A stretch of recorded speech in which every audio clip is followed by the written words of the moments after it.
Alta Profit, assurance vie, retraite, immobilier, le meilleur de l'épargne en ligne depuis plus de 20 ans. Le Conseil en Plus présente Sud Radio, les incontournables de la gestion de patrimoine.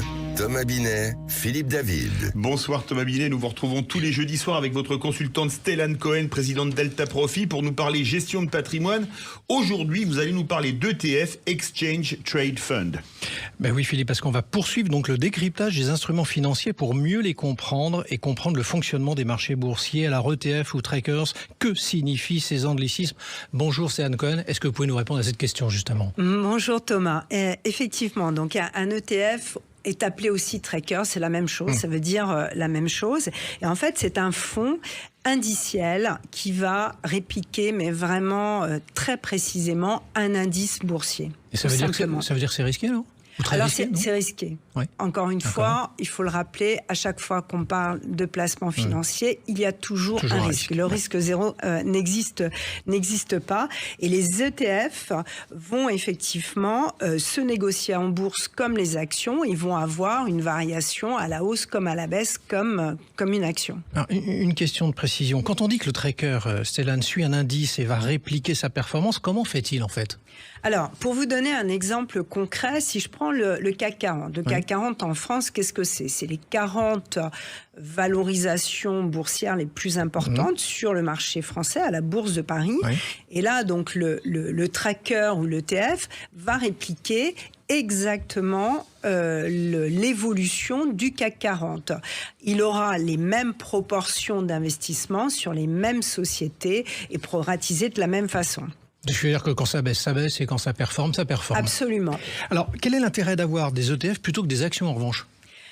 Alors, plusieurs intérêts. D'abord, ça permet, c'est très simple.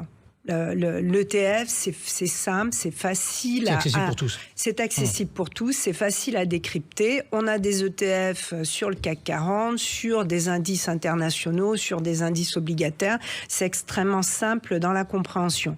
Ensuite, les ETF, c'est beaucoup moins cher qu'un fonds traditionnel. Ça a des frais très très bas, réduits au maximum, et il y a un vrai intérêt économique. Et en face, il y a la transparence aussi. Ça suit véritablement un indice. Donc on suit l'indice, et bien on sait ce que fait l'ETF. Alors ça a l'air attractif, mais est-ce que pour autant ça s'adresse à tout le monde? Alors ça s'adresse à tout le monde.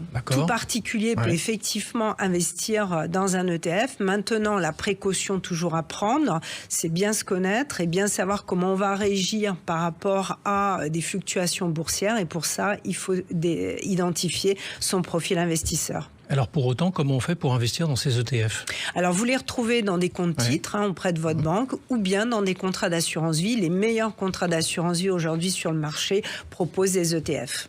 Merci beaucoup Stellane et Thomas. Nous vous retrouvons jeudi prochain pour un autre numéro d'Oser Investir, les incontournables de la gestion de patrimoine. Et nous vous retrouvons également Thomas dimanche 9h45 pour Oser Investir dans le Grand Matin Week-end de Jean-Marie Bordry.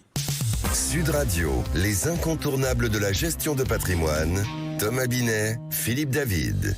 avec Alta Profit, assurance vie, retraite, immobilier, le meilleur de l'épargne en ligne depuis plus de 20 ans. Le Conseil en Plus.